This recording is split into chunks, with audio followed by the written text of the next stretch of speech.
This episode of iFanboy is brought to you by GoDaddy. Head over to GoDaddy.com and use coupon code iFanboy to get 10% off all your purchases. Head over to GoDaddy and get your own piece of the internet today. And by Netflix, the internet's #1 DVD rental service. When you head over to www.netflix.com/iFanboy, you can sign up for as little as $4.99, rent DVDs, keep them for as long as you want, watch them as much as you want, return them when you want, and they pay for all the shipping.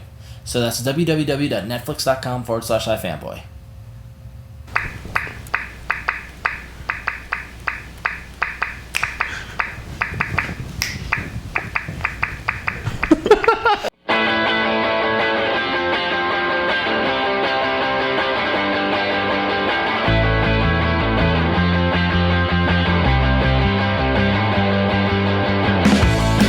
iFanboy, the video podcast for the comic book discussion site, iFanboy.com. I'm Connor.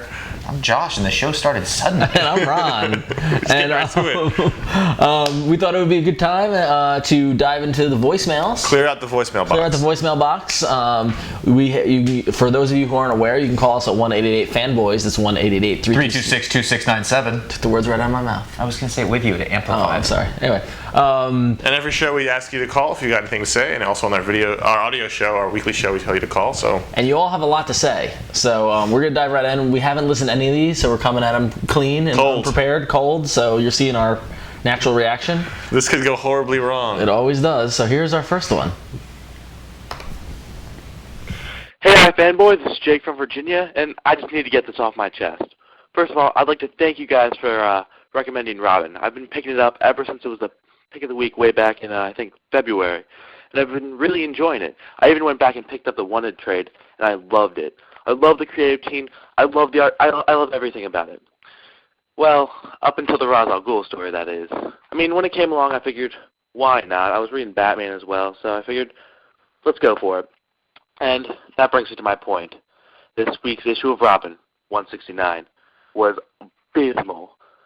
I mean, I know Peter Milligan, I Wikipedia'd him, wrote Detective for a while, but I don't think he's ever read a Batman book. In this issue, Robin actually thinks, quote, Bruce can't feel the pain I've suffered, end quote. Tim's, of course, referring to losing his parents, which, happened to Batman.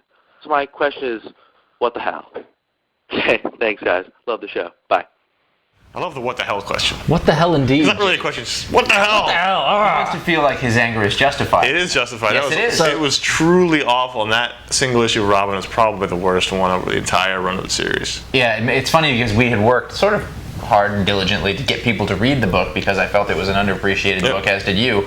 And then at the end of Adam Beecham's run, Milligan comes on, is blah, blah, blah, blah. Drunk, just right. I think it must have been, having done no research. That sounds like a pretty It was the most jarring. out of character I've ever seen any major character. Yeah. It was amazingly bad. But Milligan is not going to be the ongoing writer as far as I know. Chuck Dixon is. Chuck Dixon. Yeah. There's hope. Oh, there certainly is. Yeah. Chuck Dixon knows his Bat-diverse. Look, Milligan's has been around a while. He's a veteran. He writes a lot of things, but clearly this is not his area. I feel like the editor should have caught that. Is that what they do? Edit? There's lots of things the editors should catch. Yeah, that's for sure. Yeah. All right. But he's not. You were not wrong. That was horrible. So you feel his pain? Yes, Yeah, I just skipped the whole Ra's al Ghul story. I'll come back after it's over. Yeah. All right, on to the next one. Hey guys, this is Ryan from Houston. Just a quick question. I was wondering if any of y'all have actually read Lone Wolf and Cub. I've never read any manga stuff that's ever really caught my eye. I guess you would call that manga. But I don't know. Lone Wolf and Cub keeps sticking out to me. I keep wondering if I should read it or shouldn't read it. Anyway, if any of y'all have read it and can recommend it or tell me it's crap, I'd appreciate it.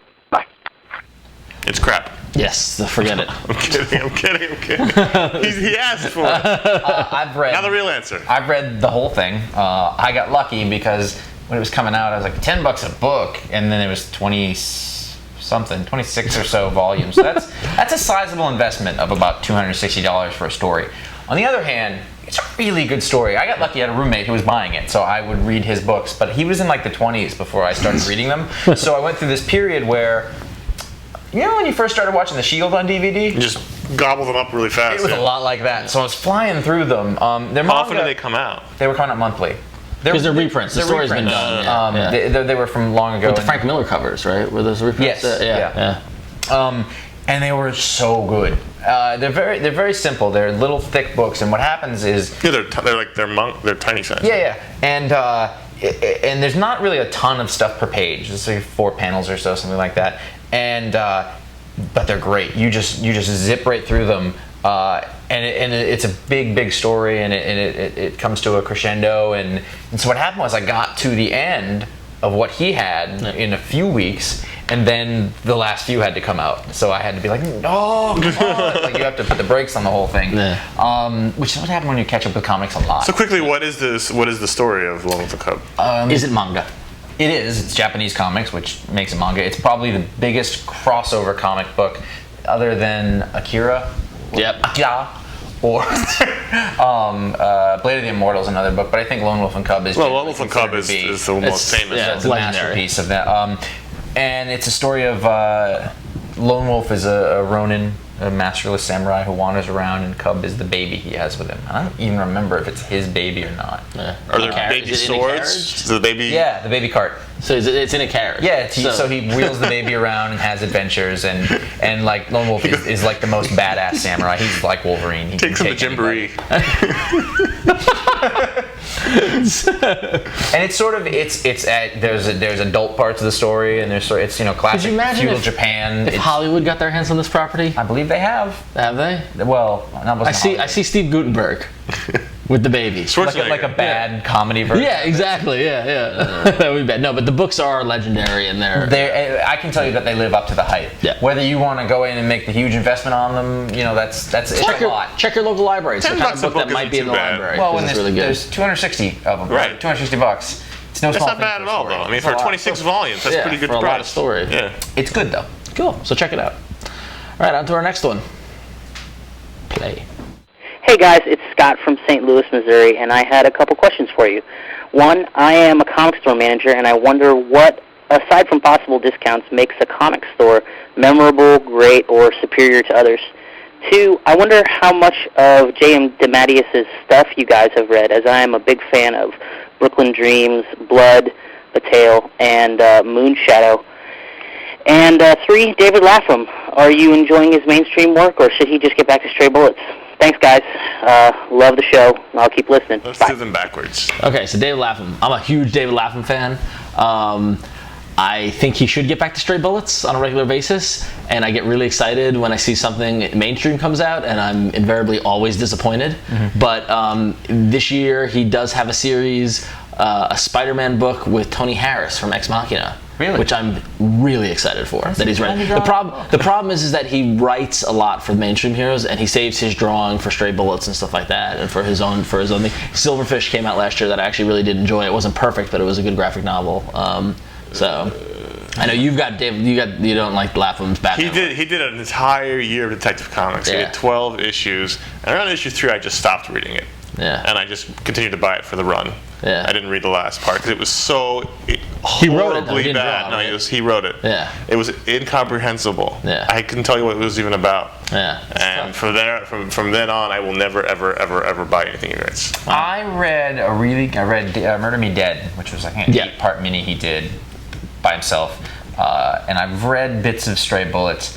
Honestly, Stray Bullets to me, I found kind of depressing. Like at a certain first, I was like, I know, but it was like so nihilistic that I was like, okay, I feel bad reading this, and I didn't know what the point of it was, I guess. Right. So I'm willing to say he's probably not for me. He's got a great. There was a lot of that in the Batman run he did. It was just like, I mean, it was like, this is how horrible people can be. Yeah. And that was what a lot of it was. He's got a great clean art style, but. Was Murder Me Dead like that? Murder Me Dead was a murder mystery, and it wasn't so down in the depths of humanity that I couldn't get. It was more like a noir 40s mysteries. See, the thing is I feel as if he kind of has made his mark with Stray Bullets and has kind of moved on. He's been teasing some sort of sci-fi book that was supposed to be out already by now, but he's got all those big collections of hardcovers. He should be able to ride out Stray Bullets. Yeah. So, but all right. So J.M. DeMatteis, I'm familiar with his Marvel work. Not his creator own work. I've heard good things about Abatazad. We're going to foul this question off. Yeah. who is this person? You know who Jamie DeMatteis is. Yeah. Clearly, his Justice League co-writing yeah. with Keith Giffen. That's something I read all of. I've never heard of the things he mentioned in this. That's what I mean by fouling the pitch. Yeah, we should try to check those out. Well, we're coming in cold, so how can we? Yeah, exactly. We should check it out. I mean, I read all those yesterday. I feel like I have read other things he's written, but clearly they have not made an impact on me. Yeah. I know I must have. Okay. I've seen his name. Did he write Daredevil? I don't know. No, I don't know what's going on. Anyway, so thank you. He's a manager at comic book store. We want to hear more from retailers and stuff like that. So please call in or write in. But it's funny that he mentioned. He says, "What makes a good store aside from a discount?" A discount. Do you remember a time when there wasn't a discount?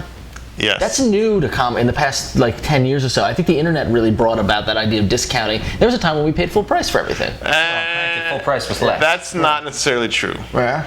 The discounts most often I come across are not the 10% off your order today. It's you rack up a certain amount of money, you get a certain amount of money back. So sort of incentive. And I was getting that in junior high school at my No, but I know some places where the store I shop at, across the board, I just get 10% off everything. Yeah, so that's not something I've ever encountered in a store. But I've always had the I honestly don't think. I think we're in a point now where you get kind of annoyed if there's not some sort of discount program. But the discount is never the thing that makes or breaks a good comic store for me. I disagree. Yeah, I mean, All right. When you spend the amount of money that we do on comics, like 20%. Is no small thing. Right. No, but I feel like the discount is. Well, Ron is correct in that if let's say you live in a town, there's store A and store B. Store A's got a discount, but it's got a horrible selection. Yeah. Store B gets everything. I'm going to shop store B. Right, and not only because it doesn't matter if I get the discount if I don't have the books I want. Right. Exactly. Like for instance, the store Ron used to shop at. Yeah. If it's not Marvel and DC, they don't stock it. Right. Therefore, I would never shop there, no matter what the discount. Well, no, they do. It's just that it's a smaller suburban town, so they don't take as many risks. That's the problem. So they don't. Well, no, they can't. They get other than Marvel and DC. They get other books, but they get the famous ones. Right. Yeah. Exactly. Vertigo. Yeah. Right. No, but typically a series that will start out of Image, they won't get the issue. Right. That's what I mean. So I won't ever shop at a store like that. I'll shop at a store that orders everything, no matter what. Like a store, I think a store that's worth its salt is going to look at the stuff that's coming up. Yep. And say, this sounds like a really good thing. I bet I can push this on my customers. Yep. And not in a bad way, but just to say, I used to shop at a store where the guy knew me. And when stuff came out, he would know whether I liked it or not. Yeah. I loved that. That really helps me. You see, that's the thing. To the point, Connor's the selection, the personality of the people running the store, and the organization store. Is it easy to find things? And is it a nice place to go to? You know what I mean? Like I want to go when I go to the comic store. I look to go there and spend time there, and both in talking to people who work there and looking for new things, stuff like that. You find a store that's not well kept. That's not. I mean, it's basic tenets of retail. Can I give you one that I think we're all going to agree upon? Yeah. Any shop that has its new releases prominently displayed so you know where to find the new books from that week is a good shop. Yeah. You know what I mean? Because if you just mix the new releases in with all the old books, that's hard. Yeah. And so a lot of the best shops that I've been to have a way that you can see right where this week's books are, and then very easily also where last week's books were. Yep. And then the stuff gets put into the general circulation. Right. I think people have pretty much got their trade organization. Well, I mean, a lot of people. I mean, there's arguments. I mean, some people organize their trades completely in alphabetical order. Some people organize them by publisher in alphabetical order. I like by publisher better because I know that this was Vertigo, so I'm gonna go look in DC and Vertigo, and I know this was Image, and we'll go look in Image. But it should have some sort of way to easily find what you're looking for. And again, be a fun place you want to go to. I've shopped at stores that I wanted to get in and out very quickly because there was either not nice employees or weird way too comic geeky. Yeah, well, like Android's Dungeon. That book sucks. We've had those shops. I don't care about that at all. Yeah. You don't like it when the store guy's a dork? I don't care. I don't really care. If he takes my money because he's my comics, I couldn't care what it is. He's talking to you about your books and he's like, that book sucks. You shouldn't do that. It's a thing. Glare at them and they don't talk to me. And they hand me my books, I give them my money, and then I leave the store. Yeah. I don't care about clubhouse mentality. I don't want a store like that. He doesn't want friends. I got enough of them. I don't have time for the ones I got. I gotta talk to us. I don't barely see these guys. All right, on to our next one. Hey, this is Eddie from Soledad, California. I had a question. I don't know if you remember back in the 90s or something like that. Marvel used to come out with some trading cards. They were kind of like baseball cards, but they were about superheroes and stuff. And anyway, they used to have Marvel Masterworks, and the more expensive ones were Flair, where it was $4 for a pack, and there was only 4 cards in the pack. Yeah, they were pretty expensive, and I still got like binders full of them. And I know that they're not valued or anything, but I was just wondering if you guys remembered those, if you guys collected those. All right. So that's all. Keep up the good work on the podcast. Thanks. Oh, do I remember those cards? I literally counted down the days till the DC set came out.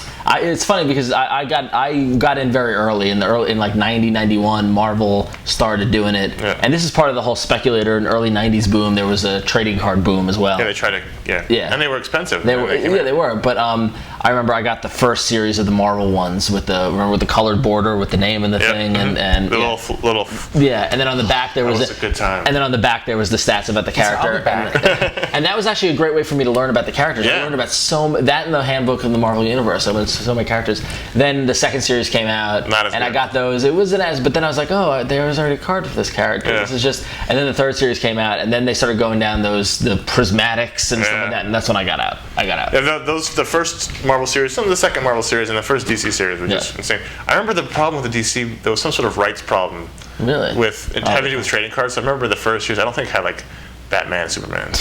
Nice. But they got it cleared up for the second series. But the first series didn't have Batman. Right. They couldn't reference Batman like the Nightwing card. Yeah. And it was weird. But still, I remember those Marvel cards. Well, I just remember my friends were going crazy for them. They came out. I remember the Marvel ones first came out like around the holidays, and so like I'd been to the mall a lot because we were Christmas shopping, and I just remember like Long Island. I just remember running to whatever store it was. It was like a similar to like a Walmart kind of thing, and just like buying as many packs. I remember getting for Christmas a box. Yeah, no, you get the box, just like oh my god. The question was, do we remember them? We do. Yes, we do. Clearly, we do. Yeah. I kind of want to dig those up. I still have mine. Actually. Yeah, I do too. And binder like you.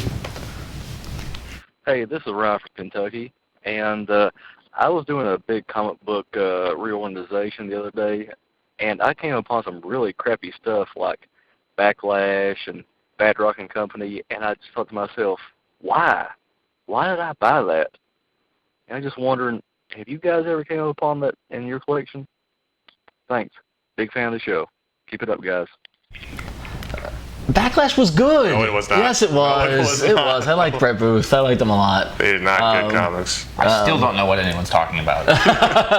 Do we have bad comics in our Absolutely. section? Absolutely, of course. All those comics you listed, I probably got them, and most of the Image books from that period, and most of the Marvel books from that I bought a lot of bad books last week. Yeah. It's funny, when I came back in, I'd read a lot of stuff. I think I was like reading Wizard, and there was all these books. Mostly Image books from the time. And I was like, well, I'll check these out. It's all the second, third tier Image books. I remember buying like Top Cow books like Aphrodite 9 by David Finch. And I was like, well, they say it's just about her in a thong. This is stupid. And like Michael Turner's Fathom. Yeah. Like just books that I didn't really want to read at all. There are a lot of people who love Fathom, so I didn't like it. I never read it. It was for me, it was just like a book about a pretty girl, basically. It was the point. Yeah. Everything else was interesting. There was a lot of because what you do is you go through ups and downs, and not only do the Image books, but also like for the X-Men books, you fall, or maybe Batman, where you fall into where you buy anything with that character or with that like label on it. So like I bought all the Wildstorm books, I bought all the Extreme Studios books, I bought all the X-Men books, I bought and there was a lot of not good stuff in there. Deathblow. You have a lot of books from Scott Lobdell. Yeah, but he was on the main books. He did Wildcats books and stuff. You probably bought those. Oh yeah, I definitely did. Yeah, and they weren't good. Yeah. Most of the things that came out after the first 7 Image books before the last couple years, if it had an Image on the cover, good chance it's really bad. Yeah, and the thing is that it's tough because you don't know when you buy it. I mean, it has promise. It's got characters you like. It might have a creator you like or whatever, and it even happens now. Like I said, I mean, there are books we buy now that just don't deliver. I think at the time when we were young teens, there's less of a way to know. Now, young and stupid. Now if you buy a bad book, it's an anomaly. Mm-hmm. Yeah, well, no, I'll buy stuff, blindly. I wonder how things would have been different if they had podcasting back then. We'd be dead. On the next one. Hey guys, it's Chanra. Driving the cab, listening to the podcast. I really. I don't know if you mentioned it on the other show or not, but Bronze. What do you think of it? I really got into it again. I got it from my local library before, and now I got the 3rd book, and I can't wait for 3 years for the next half of the story to come out. Do you have any suggestions for stories like that? Basically, graphic novels with a bibliography. inspired or written from history, like what else was there? Journey into Mohawk Country, or Northwest Passage, or something like that. Any suggestions? And what did you think of Age of Bronze? All right, that's all. Thanks a lot for the show, guys. Bye. I've read Age of Bronze. The Age of Bronze. By Eric Shanower, written and drawn. A well-dressed man. Here's the thing about... He wears a suit at all the conventions. Here's the thing, when we were talking about Image comics that were early, were pretty much going to be crap. Not the case with Image anymore. Right, no, absolutely. Image, since it became Image Central, and they're sort of working on the different diversity books, there's all sorts of types of things. Age of Bronze almost made our history show. I can't tell you exactly why it didn't. Oddly enough, you pretty much touched on all the books that we know about that, because we did a whole history show about it. I'm trying to think if there's anything else like that. I'm going to go a little left field here. A book just came out from Jonathan Hickman called Pax Romana, and it is a time travel story, but they travel back to 312 AD or something like that. So that's going to be a book that's it's a historical fiction. I don't know. You say Lee was already done? No, well, that's fiction, though. It's not based on fact. I mean, our history show is really all the stuff that we know about to that point, so we kind of did a whole show on that. What was Age of Bronze about? Age of Bronze was about ancient Greece, and a lot of the, like, Helen of Troy. So it was a straight-up historical book? Yep. But, I mean, but still a lot of that stuff is mixed with myth and the gods and the whole thing, you know. It's really good. I've heard great things about it. It's one of those ones I've always wanted to pick up. It's a great book. It's a great book. Berlin by Jason Lutz. Oh, yeah, that's a good one. Where'd that come from? Nice, good work. Check that out. You'll have to look it up. Let us know what you find.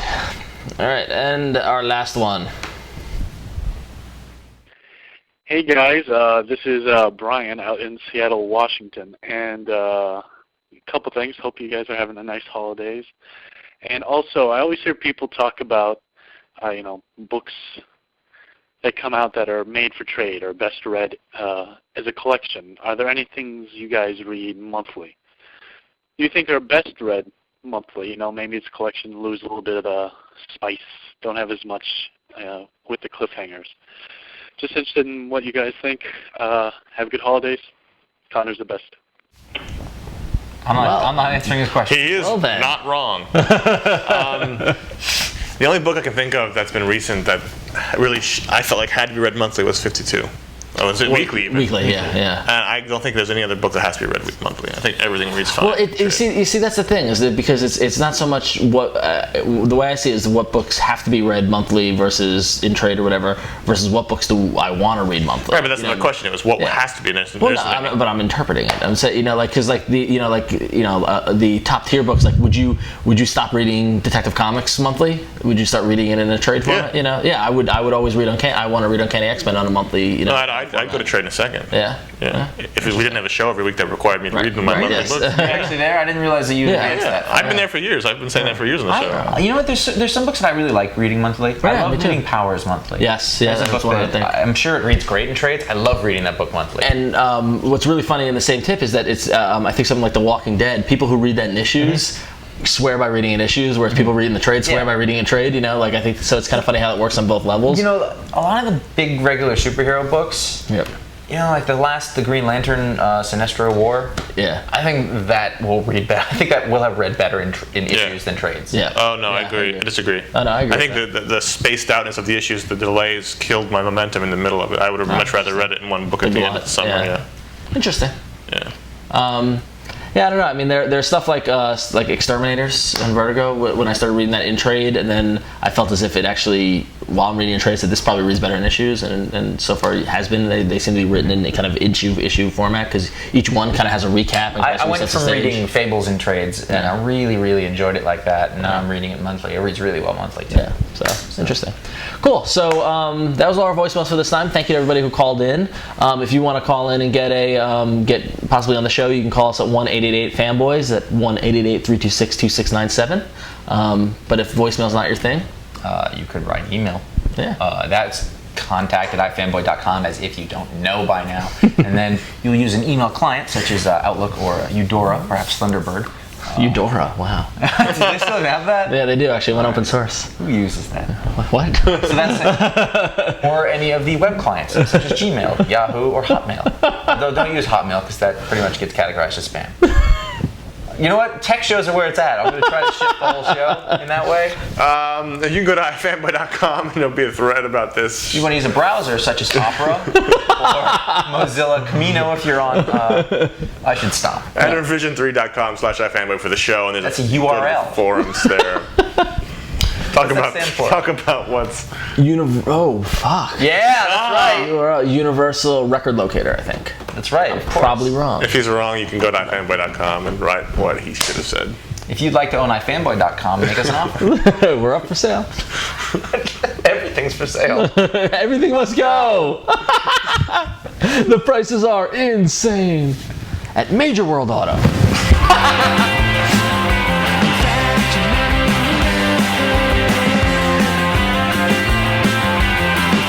Cold open. What are we gonna do? I thought that was it. No, that's the outtake. We have to manufacture those.